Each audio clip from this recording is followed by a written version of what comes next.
Hello दोस्तों, मैं प्रवीण यादव वाराणसी गुरुकुल पाठशाला में आपका स्वागत करता हूं। दोस्तों, आज हम रेलवे ग्रुप डी के मोस्ट इम्पॉर्टेंट टॉपिक संवैधानिक विकास कॉन्स्टिट्यूशनल डेवलपमेंट पॉलिटी का एक बहुत इंपॉर्टेंट टॉपिक है। यहाँ से क्वेश्चन ग्रुप डी में, रेलवे ग्रुप डी में बनते ही बनते हैं, साथ ही साथ अन्य एग्जामों में भी यहाँ से क्वेश्चन आते हैं। तो दोस्तों, टॉप 50 क्वेश्चन है। इसे यदि आप अच्छे से पढ़ लेंगे तो आप एक भी क्वेश्चन इससे बाहर नहीं होगा। तो क्वेश्चन हम चलते हैं दोस्तों, पहला क्वेश्चन डिस्कस करते हैं। भारत में ब्रिटिश शासन की नींव किस अधिनियम द्वारा रखी गई थी? तो याद रखिएगा, 1773 regulating act, 1773 regulating act.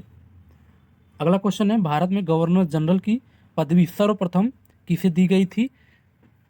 Governor general की पदवी किसे दी गई थी? तो याद रखिएगा, वारेन हेस्टिंग को। किसे दी गई थी साथियों? वारेन हेस्टिंग को। क्वेश्चन यदि आपको अच्छे से समझ में आ जाए और पसंद आए तो चैनल को लाइक करके सब्सक्राइब करिए। 1858 का भारत शासन अधिनियम लागू होने के बाद भारत में किस पद की स्थापना हुई थी? आप लोग याद रखिएगा, तो वायसराय। किस पद की स्थापना हुई थी? तो दोस्तों याद रखिएगा, वायसराय की। 1757 की जो 1857 की जो क्रांति के बाद 1858 में वायसराय पद का गठन हुआ था। ओके, आगे चलते हैं। क्वेश्चन नंबर 4 है, भारत में प्रथम बार द्वैध शासन कब लागू हुआ? तो याद रखना, 1919 में। कब मेरे साथियों? 1919 में। अगला क्वेश्चन है, मॉन्टेग चेम्सफोर्ड सुधार किस अधिनियम से संबंधित है? तो याद रखिएगा, 1919।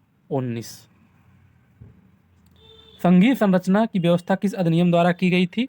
संघीय संरचना की व्यवस्था किस अधिनियम द्वारा की गई थी दोस्तों? तो आप लोग याद रखिएगा, 1935 के अधिनियम द्वारा। अगला क्वेश्चन है, संसदीय प्रणाली की झलक सबसे पहले किस अधिनियम में दिखी थी? तो याद रखिएगा, 1919 में। किसमें? 1919 में के अधिनियम में। अगला क्वेश्चन है, भारत के संवैधानिक नींव किस अधिनियम पर आधारित है? तो याद रखिएगा, भारत के संवैधानिक नींव किस अधिनियम पर आधारित थी? तो याद रखिएगा, ऑप्शन नंबर सी, 1935 का अधिनियम।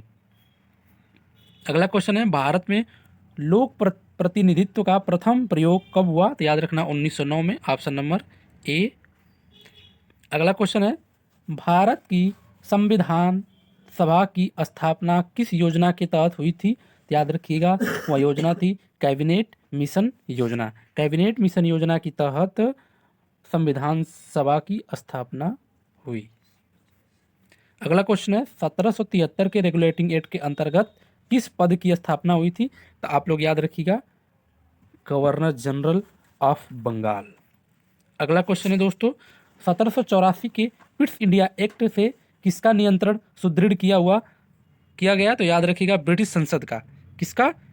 ब्रिटिश संसद का। तो दोस्तों, 1784 में जो कंपनी थी उस पर ब्रिटिश संसद का नियंत्रण कर दिया गया, 1784 में। अगला क्वेश्चन है, चार्टर एक्ट 1813 द्वारा क्या समाप्त किया गया था? याद रखिएगा, ईस्ट इंडिया कंपनी का व्यापारिक अधिकार। ईस्ट इंडिया कंपनी का व्यापारिक अधिकार को समाप्त कर दिया गया चार्टर एक्ट 1813 के द्वारा।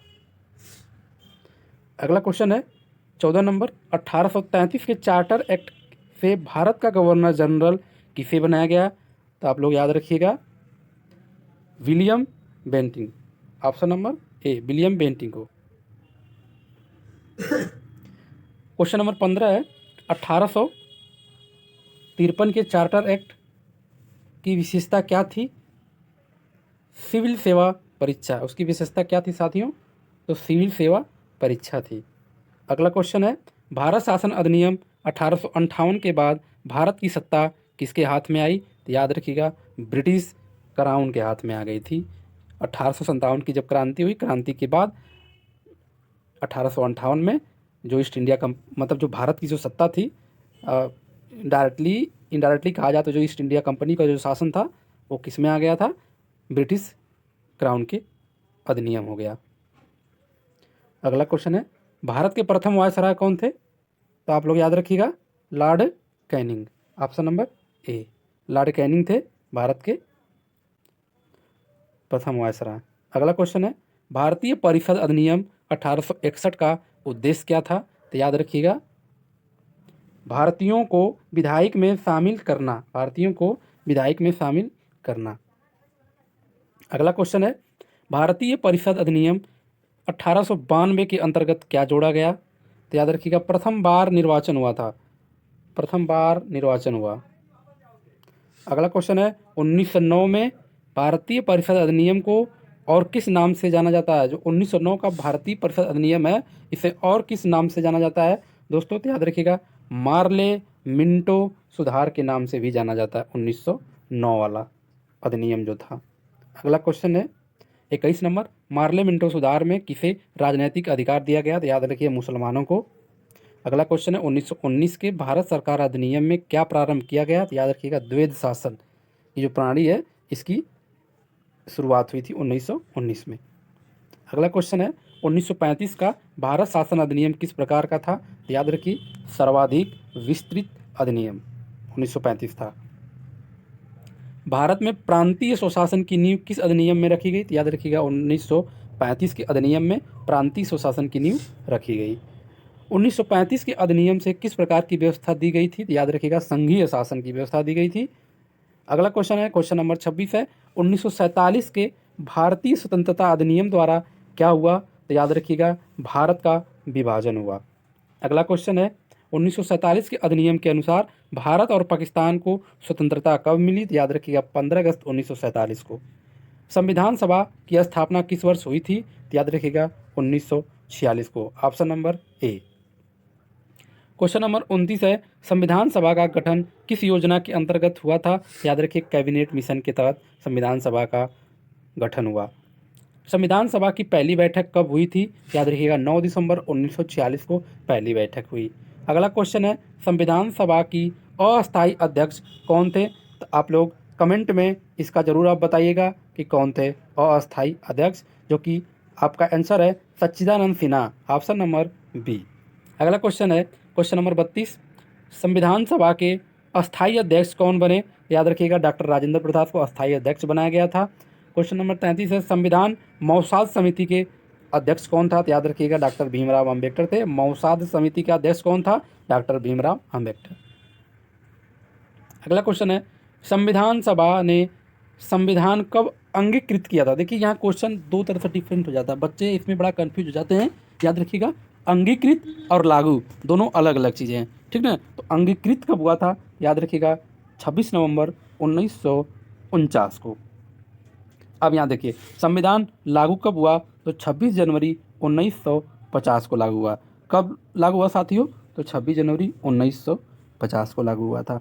अगला क्वेश्चन है 36 नंबर, भारत के संविधान के प्रारूप को तैयार करने में कुल कितने दिन लगे थे? तो याद रखिएगा, 2 वर्ष 11 माह 18 दिन पूरे लगे थे। अगला क्वेश्चन है, संविधान सभा में कुल कितने सदस्य थे? तो आप लोग याद रखिएगा,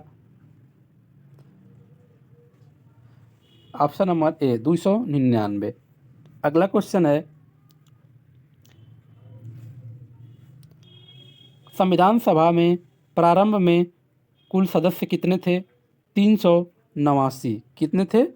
389। अगला क्वेश्चन है, संविधान निर्माण की कुल लागत कितनी थी? तो लगभग 64 लाख।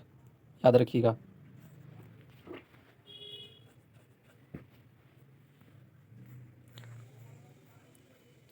चालीस नंबर, संविधान सभा में सबसे अधिक प्रतिनिधि किस प्रांत से थे? याद रखिएगा, उत्तर प्रदेश से। संविधान की मूल प्रति किस पर लिखी गई थी? तो याद रखिएगा, हाथ से लिखी गई कागज पर। संविधान की मूल प्रति कहाँ सुरक्षित रखी गई है? तो आप लोग याद रखिएगा, ऑप्शन नंबर ए, भारतीय संसद, मतलब संसद भवन में। इसको बोलते हैं हेलमेट हॉल। अगला क्वेश्चन है, भारत के संविधान का निर्माण किस देश के संविधान से प्रेरित था? तो याद रखिएगा, कई देशों को मिलकर भारत का संविधान बना है। भारतीय संविधान को लिखित संविधान कहा जाता है, क्यों? क्योंकि यह बड़ा और विस्तृत है। संविधान की प्रस्तावना में we the people of India का क्या अर्थ है? We the people of India का क्या अर्थ है? तो याद रखिएगा आप लोग, जनता की सर्वोच्चता, जनता की सर्वोच्चता। अगला क्वेश्चन है, संविधान का उद्देश्य किस भाग में वर्णित है? तो याद रखिएगा, प्रस्तावना में वर्णित है। भारत को संप्रभु, समाजवादी, धर्मनिरपेक्ष और लोकतांत्रिक गणराज्य कब घोषित किया गया? तो याद रखिएगा 1976, 42वां संविधान संशोधन। आपको कमेंट में बताना है कि 42वां संविधान संशोधन किस प्रधानमंत्री के उपस्थिति में की गई थी। आगे देखिए, संविधान में कुल कितनी अनुसूचियां प्रारंभ में थीं? तो याद रखिएगा 8। वर्तमान में भारतीय संविधान में कितनी अनुसूचियां हैं? 12। अगला क्वेश्चन है, लास्ट का है 50 क्वेश्चन, संविधान में कितने भाग प्रारंभ में थे? तो याद रखिएगा 22। कितने थे? 22। तो दोस्तों, आज के 50 क्वेश्चन जो संवैधानिक विकास से रिलेटेड क्वेश्चन, टॉप 50 क्वेश्चन जो रेलवे ग्रुप डी के लिए काफ़ी इम्पोर्टेंट है, और साथ ही साथ बिहार एसआई और इसके बाद बिहार पुलिस, इसके बाद UP police, UP SI, UP home guard आदि एग्ज़ामों के लिए काफ़ी इम्पोर्टेंट क्वेश्चन है। इसलिए क्लास को मिस करिए मत, और चैनल को लाइक करिए, सब्सक्राइब करिए क्वेश्चन यदि आपको अच्छे लगे हों तो।